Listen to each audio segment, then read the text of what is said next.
Hey guys, it's your boy, Thejerkdonny, and we're back again with our podcast. As we mentioned in the last one, we were going to talk about invasive species and gene pollution, but we're both lazy as fuck and busy as fuck, so we didn't have any time to really research it enough to warrant talking about it. Oh, I forgot to mention, here's my guest, the well-hung man, Bateman. How you doing? Good. So yeah, this podcast is... Wow, this one's our best one yet. This podcast is mainly going to be a shit show, but, you know, just random banter can lead to, like, some really interesting conversations. The way I thought I'd think... maybe if I spoke English there for a second. The way I thought we could start this out is, for those who don't know, my friend here, Bateman, actually does research quite regularly. So, you want to talk about it? I love this one. And pass off the fucking, like, all the pressure to someone else. Exactly. Yes, I do research at TRU. I am finishing finished my undergraduate. Now I'm doing my research on birds in town, seeing how urban areas amplify bacterial diseases that are occurring in these wild birds. And then I'm also a research assistant, and I've been a research assistant for 4 years, which means that I help a lot of other people on their projects. And so it usually involves, like, learning a lot in the process, and I've worked on everything from, like, reclamation at mine sites to grassland ecology, a lot of work with insects, Yeah, you used to work. I remember you used to work on an insect farm. That one must have been fun. Yeah, I got... I don't know if I could say this on the air, but I got hit in the face with formaldehyde. Funny enough, I mentioned the story again today, so this is a good story. Why not? I'll try it on the podcast. So I was working outside one day, and they fumigate buildings with formaldehyde to kill off all the bugs before they get in. Mm-hmm. After all the bugs are raised, they kill them all off with formaldehyde, all the pest bugs that are inside of these buildings, after they sell out the product insects. But one day I'm working outside, and I open the door to go into one of these buildings, and then I wake up, and it's, like, pitch black. And I realize I'm lying on the ground, it's fucking dark outside. I'm like, what the hell just happened? And I guess, like, my nose was burning a little bit, and I realized that, like, I opened the door and got blasted in the face with formaldehyde. Oh. And as a consequence of that, too, I actually lost, like, some of my sense of smell. But yeah, that's that story. And then, obviously, I don't work there anymore because, you know, that situation. But, yeah. But, yeah, I remember we were having a bros night out. Oh, that's very classy. We were having a bros night out at my boy's Phoenix place. And then we just randomly just had this really fancy talk about your research on birds. Now, the one thing I found really interesting about birds and disease... And then we talked about Tub Girl after. Old Tub. And, shout out to Tub Girl. But, so yeah, we were talking about, like, the one thing I've always found interesting about birds and diseases, because this is not something I knew for a long time, because when you hear about diseases, a lot of it you hear that about animal transfer, you hear from, like, cattle, and you hear from, like, rats, especially. But if you think about it, I personally think, I don't know, this is my research behind it, but I personally think that birds spread, like, the most diseases because their migration patterns. They actually hit multiple areas. And I found some research, I don't remember what it was, but it was a long time ago after we had that talk. And, yeah, I just found that, like, birds can actually spread diseases more frequently than these other animals just because they're carriers and they spread over more areas. I also just talked about this today. Oh.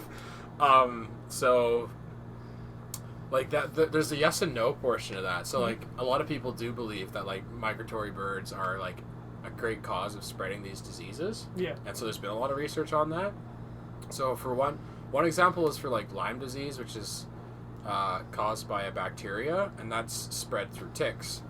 And so the ticks will actually latch onto birds, and then as they migrate and travel, these birds will have these ticks feeding on them, and then these ticks will arrive in a new location after this migratory area, and they'll rest there, and then the ticks have spread to a new place. Yeah. And so there's a paper on that that's said, like, one of the reasons why we see Lyme disease now up northern in Canada is because of birds. Like, they may have been a key kind of player here. Mm-hmm. But the other thing is, which there's actually more research on this now, is that migratory birds don't play as much as a role as originally thought, because a lot of these diseases actually impact these birds enough so that they can't successfully even migrate, so that they just die. Oh. And so if you think about it that way, it's like, yeah, these birds carry all these diseases up north when they migrate. It's like, well, what if the disease is bad enough that it kills them in the first place? And there's now evidence to say, too, that, like, that's what actually is happening a lot of the time. So it's like they don't really pass on the more serious ones. They pass on, like... Yeah, like, so, like, I guess I would say weaker diseases? You could say that, but, like, it depends on the disease. And that's, at the end of the day, like, that's kind of the one thing about... Even my research, too, I'm trying to make this broad pattern of diseases, being like, oh, urban areas amplify all bacterial illnesses, but it's really, I don't think at the end of the day you can make a broad generalization about all pathogenic and disease-causing, like, organisms. It's really suited just to the individual disease when you look at it. So, like, some diseases might be spread by birds, but some of them might be so bad that the birds don't spread them. And it's kind of on a case-by-case basis. Yeah. Talking about urbanization... because you're doing a lot of research with that when it comes to birds, but urbanization has been a large problem with a lot of animals recently, like such as like bears and deer. Yeah. What are your thoughts on that exactly? So, like, for predatory animals like bears, urban areas, like, will just destroy them. Yeah. And it's because a lot of these species, they've always wandered. If they can wander somewhere to get food, they will. And so a lot of these predatory animals, like bears and cougars or pumas or mountain lions or wherever you're from and call them, or coyotes or wolves. Like, yeah, predatory animals that people find scary, they might wander into cities, and when that happens, they get shot and die because they're predatory. Yeah. And we're doing, instead of doing things to, like, manage that, like setting up fencing, and of course there's always going to be issues with doing shit like that, like setting up fencing or, like, bear-proof containers in towns, instead we just fucking shoot them. Yeah. And not all predatory animals will be like that. Like, that's like a behavior that some of them have to go into cities because they're not afraid. But, like, that is one cause of mortality or one cause of death in these animals is just people not liking them. Mm-hmm. A lot of the times with predatory animals. Things like deer and some small, like, mammals, like rodents and things like that, a lot of that death is caused just by road infrastructure. So building roads is leading, and now you see that in Alberta, though, is you see that the cause of death is so high from these roads that you have these giant fences set up along, like, the Alberta roadways. Like, when we did our road trip, we saw all that shit. Yeah. And another thing, too, is disease. So urban areas, they're generally a lot more warm, and their temperatures are a lot more consistent because you have this, they call it the heat island effect, where all this light hits on this fairly darkened concrete and absorbs heat. And so throughout the day you have a fairly consistent, stable temperature, and a lot of disease-causing organisms like that stuff. And so you could tend to see an increase in disease in these places too. But, like, urban areas just really fuck over places. I mean, we need them because we need people, but, like, I'm a big advocate for green spaces. Yeah. And maybe for more, like, wildlife-friendly sort of solutions to some of these problems instead of just killing wildlife and destroying all your green area. And just, I mean, the whole process of urbanization in general is you just wipe out a whole habitat and you replace it with this, a concrete jungle. And so just the process alone is destructive. You're destroying habitats. Yeah, you're destroying, it also hurts, like, the ecosystems. You destroy areas where these animals can live, so you, like, condense it more. Yeah. And that can create more competition, which...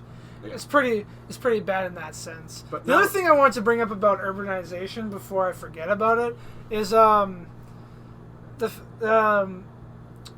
lot of people, like, complain about, like, oh, why do the deer keep coming in and all that. It's because people fucking feed them. Oh yeah, people are bad for that. Yeah, I think that's another big problem is, like, we shouldn't be feeding a lot of these wildlife because then they just keep coming into our areas. Yeah. Which...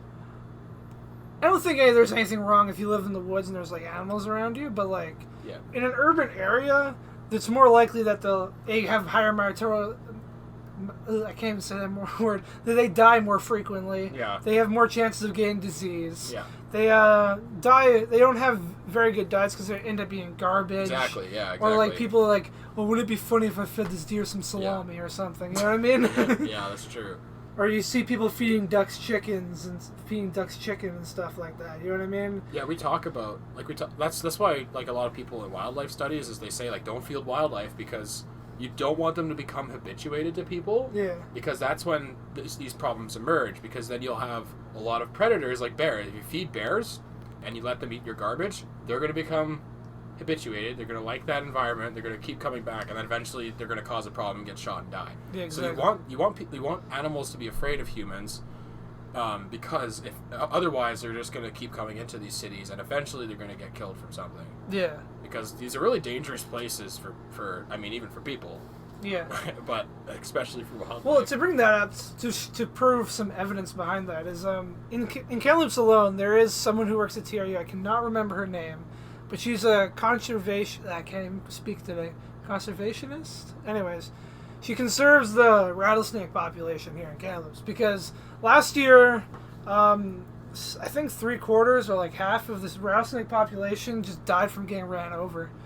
Because a lot of them end up living in like the highways areas, yeah, and they keep getting run over. That's kind of an example that shows like that a lot of animals can't actually live in these kind of areas, especially like dangerous animals such as the rattlesnake, which its defense is to bite somebody that comes by, and they get more. Then if someone bites them, they're more likely to get killed off. Because someone's like, oh, I don't want those snakes biting me. Yeah, especially on golf courses. That's what a lot of students at TRU do with rattlesnakes, is they're looking at rattlesnakes on golf courses right by highways. Yeah. And as you can imagine, they're not in a good state because they keep getting hit by roads. Yeah. Yeah, like... As much as I want them all to die, because I personally hate snakes. Jesus Christ. I understand their importance in the... Yeah, they're a part of our ecosystem. Yeah, no, like, honestly, like, as much as I do say it more as a joke, I understand why they're... Like, they control their populations, because if we don't have them, then we have, like, a fuck ton of mice, and nobody wants that. And, yeah. To also go into... Ratatouille in this bitch. The other thing I want to bring up is, like, one thing I always find hilarious is that whenever you get international students coming over to Canada, they're always so enamored by seeing deer. Right. And I don't know about you. I hate deer. I call them the rats of Canada just because, like, they're dumb as shit. They just, like, stare at you as you drive into them. Oh my fucking god. And you, like, I don't know, like, I just find them annoying. I had one try to attack me, like, a few months ago, just because I was trying to go home. I was just like, leave me alone. But the thing that can also add on to our problems with urbanization is that deer are becoming more and more aggressive. Especially in Canada, like in BC. I believe it was last year, an old woman was walking her dog, and a deer came up and killed her. Just flat out killed her and attacked her because it felt threatened, because they're starting to think that this area is for them as well. What are your thoughts on the deer problem? What's up? I didn't know there was a deer problem. This sounds fucking amazing. Well, in like my area where I live, where my hometown, back home in I don't want to drop my hometown because I want people to know it. But it's basically, it's close. It's like an hour away from the U.S. border. And in that area especially, like, my hometown, there's like a creek that runs through the... Fuck it, it's Penticton. There's 2 beaches on either side, and there's a creek that runs Donovan, through... you've exposed... Oh shit, just just beep that out, okay? No, that's cool. Beep up both of them. I mean, my name's Donnie. I'm pretty sure they don't think my name is just flat out Donnie. Well, I mean, on your channel right here, I can see it says Thejerkdonny, so yeah. I assume they... Yeah, whatever. Your name's certainly not Jerk. I mean, you already mentioned your name on the last podcast, so it's whatever. I will not confirm or deny anything. There's a creek that runs through, like, the entire town, and the entire town's kind of woodsy. So, like, we have a lot more deer, and, like, there has been a lot of deer attacks, especially on, like, dogs. Because, like, I understand that because dogs will go and chase them. That's just their nature. It's like, oh, they want to play, and then the dog ends up getting attacked, and a lot of times they don't make it. But, yeah, it's starting to get more and more, they're becoming more and more aggressive. Yeah. And I don't really blame the deer because it's in their nature, you know what I mean? But it's starting to become like a bit of a problem in this area. Well, I mean, we can't just go around killing every deer, but... Well, I'm not saying that should be our solution. I say we should stop feeding them. Oh, yeah, of course, but, you know...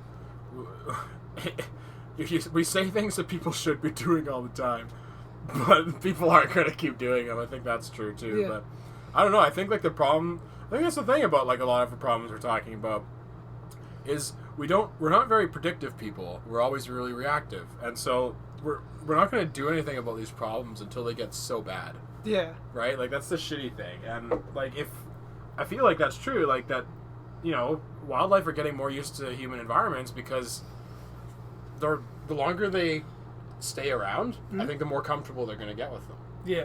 I think things like this are going to keep happening. Honestly, I wouldn't be surprised now if like mountain lions ventured into cities to like eat people's pets. Yeah. I mean, coyotes already do that. They already go in and any stray cats. Yeah, I mean, they eat them up. On my farm alone, like we lose chickens all the goddamn time to coyotes, and it's like that was never, a thing for me. And it might just be because my coop sucks ass now, or it could be that coyotes are just getting more used to sort of living around people, especially certain packs. Like we talk about. That's the one thing to keep in mind too is like we can't just say that all deer are going to do this. But there's you can't always just generalize like, everything. Yeah, there's always going to be like certain deer or coyote packs or wolf pack, which is why like the whole wolf call might be. People are saying like this wolf call that we're being talked about is going around being able to kill wolves again. It's like it's not like it's all wolves that are the problem. There's problem packs. And there's, problem deer maybe. Ones that are more aggressive than other ones. Especially with the coyote thing, because there was a call for a while there that we should go around killing coyotes. Yeah. I'm like, I don't want another bunny problem like we had in Kelowna. Where bunnies just run rampant everywhere, eh? Because that's damaging to, like, food areas, and it was damaging to, like, the wine industry, but who gives a shit about the wine industry? They're all a bunch of whiners. No, but I remembered, like, when I was used to do like newspaper runs when I was like a kid, and like me and my parents would just drive us around, especially in the winter. We'd just be because we do it like at like 5 or 6 in the morning, right? So we're driving back, and you just see coyotes just walking down the middle of like a neighborhood, just like a pack or just like a couple strays just walking around. I'm just like, that's spook. But I can understand the fears, but I think. The problem I find a lot of times is when people analyze stuff when it involves like wildlife, is that they don't want to blame themselves for being part of the problem. You know what I mean? They want to like be like, oh, they're becoming more aggressive and that, but like they need to like look at the bigger picture. Like if you think about, we're taking part of their land that they probably used to live on, or like their generations used to live on, and if we're not gonna be like, a lot of people would be like, oh, look at that deer. Yeah. Let's take pictures of it. Like if the deer's like, oh, people try to get close to them all the time. Yeah. It's like, oh, I see this cute thing that Disney has portrayed as this adorable little creature. I'm gonna try to get close to it, and then boom, it hits you in the head, and you're dead. Yeah. Maybe rethink those things. Maybe rethink approaching wildlife. Well, to go kind of on the same topic, but a bit of a segue is, do you like zoos? No. I don't like zoos. I don't like pet stores. I kind of agree with you. I was going to say something else. No, I just lost my train of thought. I was waiting for you to keep going with that, but yeah. So the next thing I was going to think we can talk about, because this is something we can't really, I think, put into like a full podcast. Be a nice thing to have like a little side one like this. Is let's talk about zoos, because I understand I like the Calgary Zoo. What they do for the most part is that they take injured animals in. Yeah. And then they nurse them back so they can go back into the wild. That's the only thing I think zoos should do. Except when you nurse something in a zoo, it drastically decreases its chances of living back in the wild. Yeah, that's true. So I like the idea of a zoo that acts as a permanent rehab center for the rest of its life. Yeah. But I don't like it when animals are born in zoos, because then you just can't reintroduce them. Yeah. Because they have all these really weird behaviors. Yeah. And this is a broad generalization. Like, of course, it's going to be different for some things, but like, if it's born in a zoo, it has these really weird behaviors, and like, depending on how long it's in the zoo, it's hard to reintroduce it once it gets used to that zoo lifestyle and zoo habitats. Because that's like saying, okay, I'm I'm an 18-year-old boy. I was raised in the townhouse. Now release me back into the wild and see how I do. It's like, it's a totally different habitat. Isn't that what life is, technically? You go through the shitty school system that doesn't help you. Yeah, and then they just release you into this wild life of adulthood. Yeah. You go to your first job, you think you're supposed to be pampered, you get fired in 2 weeks. Laura fucking chews you out at work. Ooh, name dropped. Ooh. Laura, fuck you. But the other thing the other thing I kind of like about zoos, but like I kind of don't at the same time. I'm kind of 50-50 on it. I don't like to be, but when it comes to like endangered species and trying to preserve them, Yeah.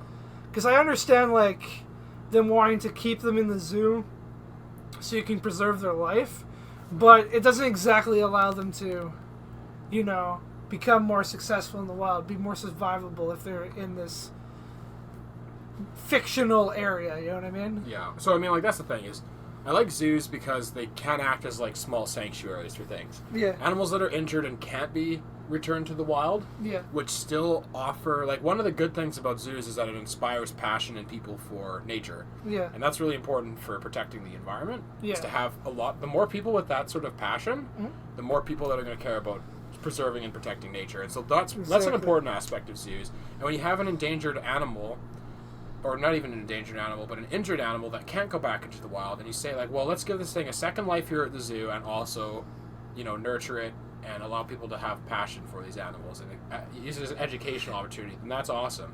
But, like, having an animal for the animals just essentially, like, taking an animal out of the wild and putting it in a zoo, it's like, no, I don't agree with that.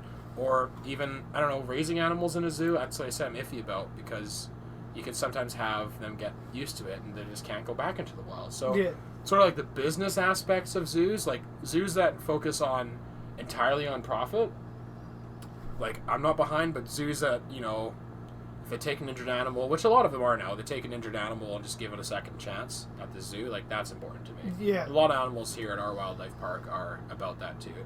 So Exactly. I like that, but I don't even know about pet stores anymore either, because there's so many exotic pets.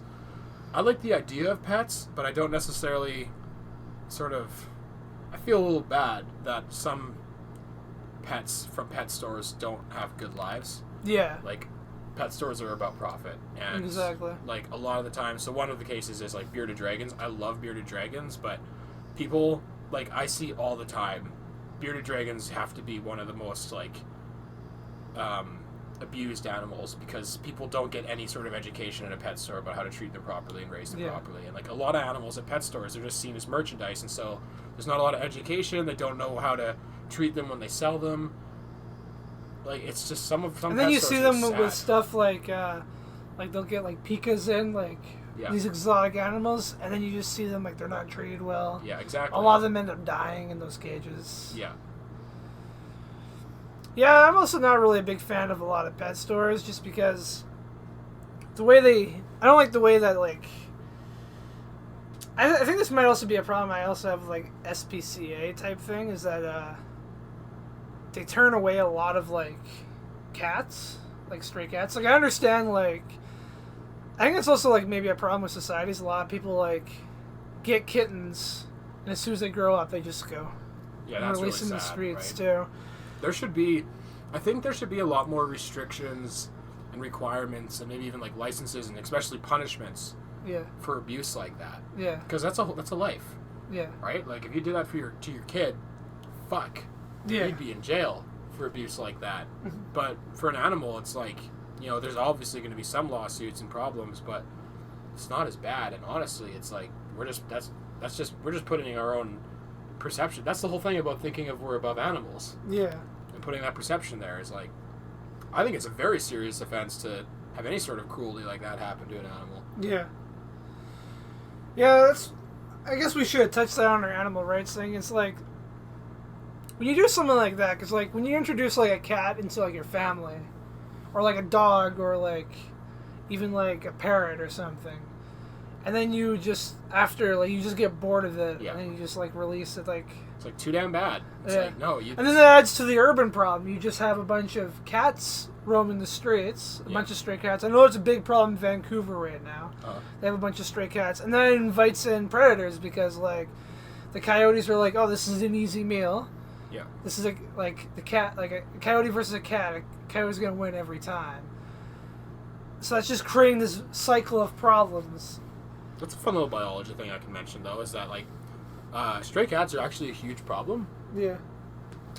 So in New Zealand, stray cats have become so harmful to the bird populations there that they actually now do lethal trapping of stray cats. Jesus. And, like, I went to this conference. It was all about, bird studies, and I was so surprised because it was the conference was hosted in Vancouver in Canada, and there was a bunch of researchers coming from other countries, and I was baffled because so many other countries do research on the problem of stray cats in urban areas, and so many of them do trapping.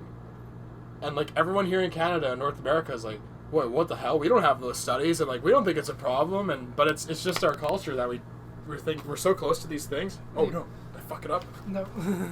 Don't worry. We're so close to these, to our cats and those things that we can't think they can do any damage, but they're actually, it's huge. Yeah. They're a huge problem. Yeah, no, I understand other countries it's a huge problem. In Vancouver, I know it's becoming a problem because there's this one lady, I don't know her organization, but she has, like, a lot of acres of land. Yeah. And she's taken in about 5,000 stray cats that just live on her property. Oh my god.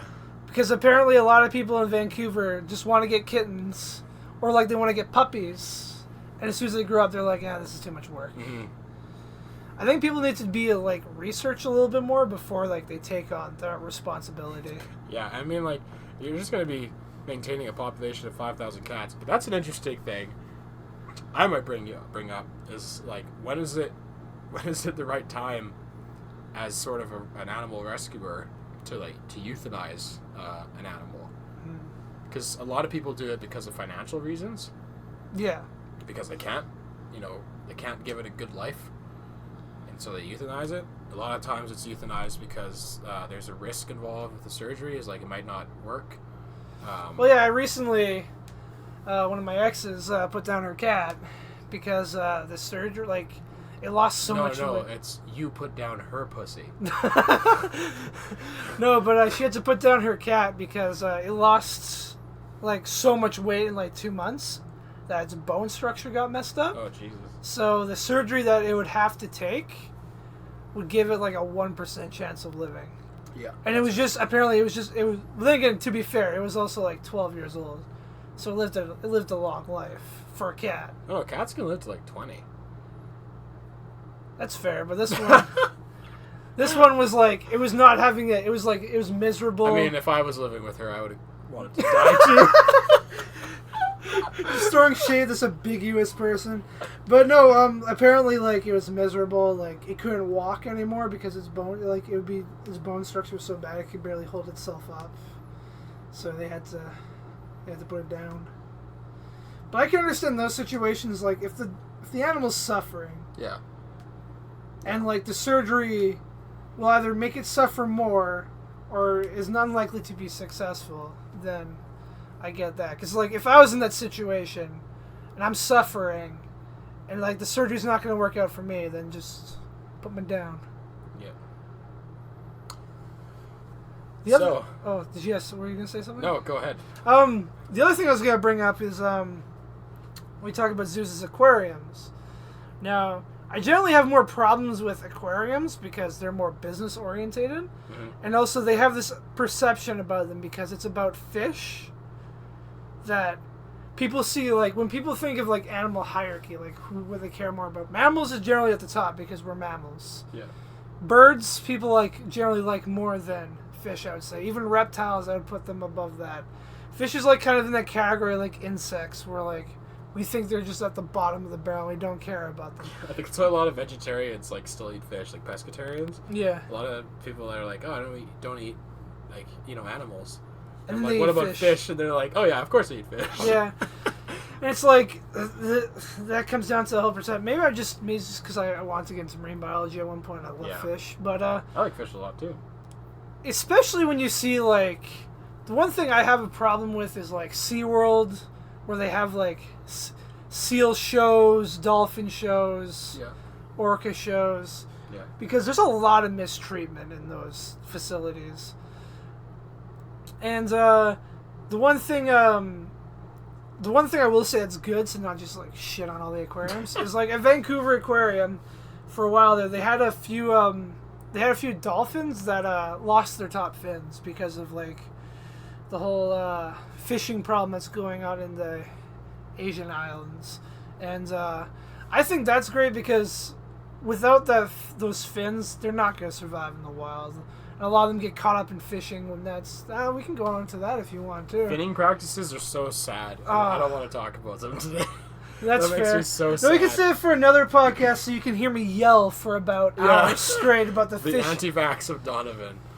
About how fucking Japan and China have vetoed any stops to the fishing practices over there, and how there's a lot of illegal... There's actually a lot of ships that just sink yearly. Just because they've had to go out there, like NATO have had to go out there and just start sinking their boats. Because like they're just killing so many sharks and just throwing the rest of the back in just for a fucking fin. But anyways, yeah. And apparently shark fin soup tastes just god awful too. Yeah, not god awful, but it just tastes. It's just this notion of like flexing, like, oh, I ate a shark fin. I know. It's like, it's so bad for the environment too. It's the same problem with veal. It's like, oh, I ate baby cow, and it's like, My mom loves veal. I don't. It's. I don't like that practice either. Yeah. Veal. What was the other one? It's like when they like bloat the animal's stomach with food. Yeah. Prior to killing it, I can't remember what it's called. Where was it going? We just kind of just touched like 7 different topics all at once. Hold on. Yeah, let's back up. Let's back up to the aquariums. Pump the brakes. Yeah, aquariums. That was it. Okay, for the 10 million fans listening. Great business idea. You just construct like right by the ocean, construct like a long glass visible seeing tube into the ocean, and you could do like an ocean view aquarium where you don't even have to fucking catch any fish and put them in this environment. You just glass tube under the water, under the ocean, and then you can just view all the fish. That is a great idea. I would never go down there though. It's like one of my fears is being at the bottom of the ocean. Well, I'm just going to put a bunch of snakes down there anyway. So, I can't have you messing up. That's another thing we business can ventures. just quickly talk about is, like, how much of the ocean is not explored, man? Oh, I think there's that one statistic where it's like, we know less about the ocean bottom than we do about the moon. Yeah. Which is so cool. But also, fuck that. I'm not going to the bottom of the ocean ever in my life. It's... Like, not only will the pressure just fucking destroy you. No, it's mainly just, like, that's the stuff of nightmares. I'm just going down there on my little deep-sea sub, and then all of a sudden I hit some fucking ghost squid. And I shit myself, and then I piss myself. And then I die of fluid loss, because I can't get to the surface in time. Like, yeah, like... Like, I don't understand why sounds people... like the dream. I don't understand why people can go into, like, submarines, because there's just swimming coffins. I know. Like, there's no space. I was gonna say, there's so crap. My aunt used to work in a submarine, and, like, she had no complaints, but she's a pretty tough lady, but... Yeah, I'd be squeeing the whole time. Yeah. Like, not a good squee. I'm not gonna lie, like, a lot of underwater creatures, like jellyfish, like squids, like, they look really cool, but nah. But I ain't about that life. Tastes man. good, but not for me. I don't want to hug them anytime soon. The other thing I was gonna mention is like, I guess we should touch a little bit on the environment, because the main jux we're talking about is like people and animal relationships, urbanization, zoos. I don't really want to go too heavy into it because like that's a whole big topic, like pollution and all that. But I do want to talk about like one. I think it's a smaller topic, but it's extremely important in modern day, and that's littering. Oh fuck, dude, that is like 5 podcasts together. What did you want to say? Like, stop hurting my turtles, man.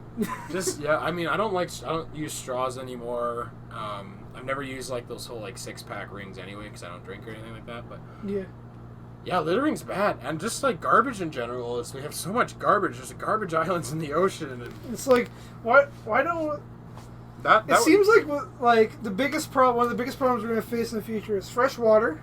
Yeah. And how are we gonna deal with all this shit, like garbage wise? There's a lot of things. Like we could probably spend like at least 10 minutes listing off some problems with our environment, like littering, climate change, But climate change isn't real. Oh yeah, sorry for all the viewers out there. The climate change isn't real. Vaccinations are fucking dumb. Don't do that. I like how you have to bring up the vaccinations. Of course, every podcast. Of course, dude. This is it wouldn't be our podcast if I didn't fucking. No, but I think we'll definitely hit on pollution more. But like, I find when it comes to littering, like I've heard a lot of people say like, oh, it's not a big deal to litter inside a city. Oof, I don't know about that. I'm like, have you heard of something called the wind? It's gonna blow that shit into the ocean. A little thing called the wind, William. Oh, dude. Because like the biggest thing that like people, like one thing I wish I could ban for the rest. Like we cannot create these anymore as balloons. Oh yeah. Like what's the benefits of balloons? Because they just float like a little kid. You're is just gonna let it go and they'll float into the ocean and then. Yeah. From the surface, when it lands on top of the ocean, it looks like a jellyfish. And then my poor leatherback turtle brothers just eat one. You're and absolutely die. correct. Have you seen the video of the turtle with the straw up its nose? Oh, no. That's exactly why. I hate that. That is exactly why I don't drink from straws, or just use straws in general anymore. Yeah. Plastic straws, at least. Like, that's... When you see the impact that you throwing out that plastic wrapper could have... Yeah. That really hits you hard. It does. That straw that was in the turtle's nose could have been mine. Yeah. We just landed. We're just hitting everything in a sad note. I mean, that's the one that if we make a podcast and we're talking about the environment, the unfortunate reality is there's a lot of bad shit going on right now. And yeah. Well, the thing is like that's my whenever I talk to like some of my friends that are in like economics and stuff. I always bring up, like, the environmental impact. Yeah. And they just dance around it by saying, oh, it doesn't make money, so who cares?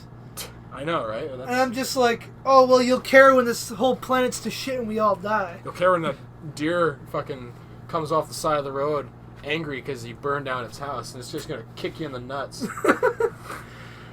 No, but, like, I think that's something that people don't factor in, like, the higher-ups don't factor in, is, like, the environmental impact everything does. Yeah. Because, like, even if we talk about as simple as the big issue in Canada, the pipeline, like, how many times has that thing freaking leaked? Like, 4 times already? I mean, it's like, these things break, right? Like, they do break.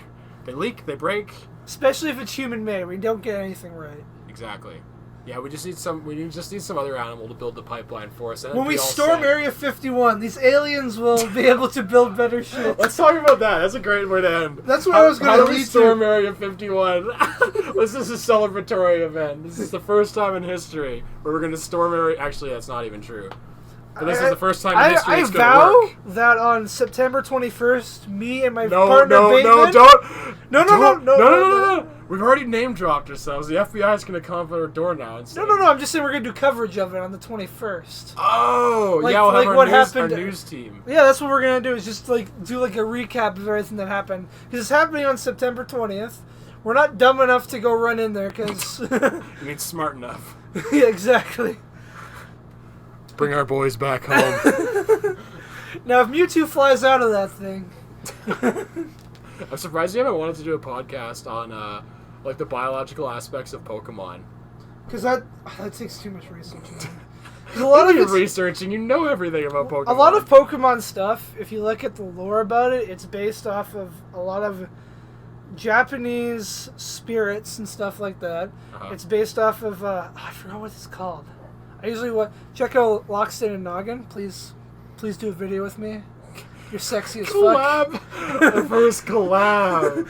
No, but he does a lot of talk about Pokemon lore, and a lot of it you can relate back to alchemy.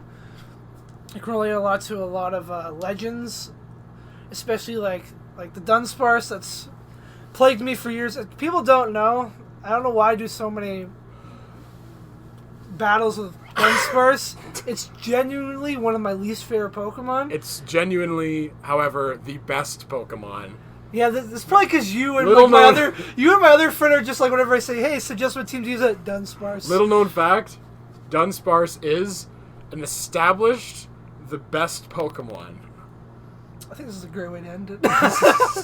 Just talking about shitty Pokemon. No, we're definitely going to do like a podcast on Pokemon because I love it to death. And it's easy to look at like I just can't wait till we talk about Pokemon fucking. That'd be great. God. Have fucking with people, because that used to be a thing. I mean, look at him on Chen. Tell me you wouldn't want a piece of that ass. I mean, the thing with Ditto is, like, can't Ditto morph into anything? Did you not see Detective Pikachu? No. Spoilers. Detective Pikachu turns into a person in that movie. So, yeah. You mean Ditto? Yeah. Oh. Yeah, so see what I'm saying? He had glasses on because, you know, he can't get the eyes right for some reason. Ooh, that'd be creepy. Oh my Bro, God. have you not seen the movie? Half the Pokemon no, are of course not. Ludicolo. You'll understand. Looks like you in the morning. Oh, is that a good thing or a bad thing? That was an insult. Oh, okay, thank you. Thank you for clarifying that, you piece of trash. Okay, lightning round. What's your plan to storm Area 51? If I had a plan? Yeah, yeah. Well, I would... Hypothetical plans. So everyone's going to be Naruto running, right? Yeah. I would want to be in the back of the pack. Okay. Because this way, because everyone's a meat shield in front. Okay. Pick up one of them dead bodies. Yeah. Run with it. Yeah. Then once I climb over the cage... Okay. Go to try to break in with everybody else. Yeah. And then look at, because they'll probably have a map somewhere. Because Yeah. I'm assuming this place is fucking huge. I looked at it. I used to look at it on Google Maps all the time. Yeah. If there's an area in there that's room number 151, you can make sure I go there and check if Mew's there. Okay. Then when Mew's there, Yeah. I'll just be like, yo, what's up? Okay, that's your plan? Yeah, what's your plan? Mine's actually, if you believe it, almost the polar opposite. Instead of running in the back of the pack, hear me out, I run in the front of the pack. But, here's the kicker. I'm dressed as one of the Area 51 guards. So I look like I'm running away from everyone. And then after everyone's dead, I play it off. I'm like, oh, yeah, of course, guys. Like, thanks for saving me. I blend in. And I'm in the base now, and I'm acting like everyone else. You know, I'm drinking my chocolate, and I'm eating my MREs like everyone else, because that's what they do there. Yeah. At the very end of the day, I'm like, okay, I just gotta go clean the alien. And they're like, yeah, okay, go ahead. And I go there, and after realizing that I don't know how I got in, because this plan should have gotten me killed, I'm like, oh man, this is ridiculous. And so I go home, and I come back the next day, 9 o'clock in the morning, and I get in a routine, and eventually I sort of work in my way into the organization, and then I let my hair down, and I dress up like a woman, and I seduce the male guards. And then I asked them, where do you keep the aliens? And he's like, oh, okay, that's fine. So we keep them, funny enough, at the Facebook headquarters. And his name is Mark Zuckerberg. And then after realizing that, I'm like, shit, I gotta go find this man. And so I meet Mark Zuckerberg, and then he's pretty cool. But then I'm like, well, Mark, you gotta tell me how many aliens on this planet. He says, just one more. His name's Elon Musk. And I gotta meet Elon Musk. And after that, Elon and Mark Zuckerberg and we all become best friends. I only see one flaw in your plan. You running at the front, running away from everybody. Those guards have shitty aim. They're gonna hit you. They're not stormtroopers. Are you sure? No, it would be hilarious if in all Area 51 is just the litter that I went everywhere, and that's how they're doing with the garbage. Yeah, just putting it in Area 51. I mean, I like the whole.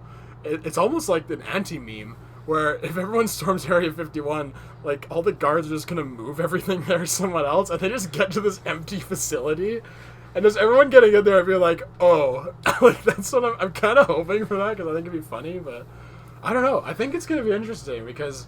I want to know if they actually go through. That's what I'm saying. Is like I think there will be like a large amount of people. I think there, if you have thousands and thousands of people, the mob mentality is going to be pretty strong. That I think they might actually commit. Yeah, I don't think like depends on the number. If you get like 200,000, then they might be able to break in. But if it's only like 10,000, they're all going to get shot down.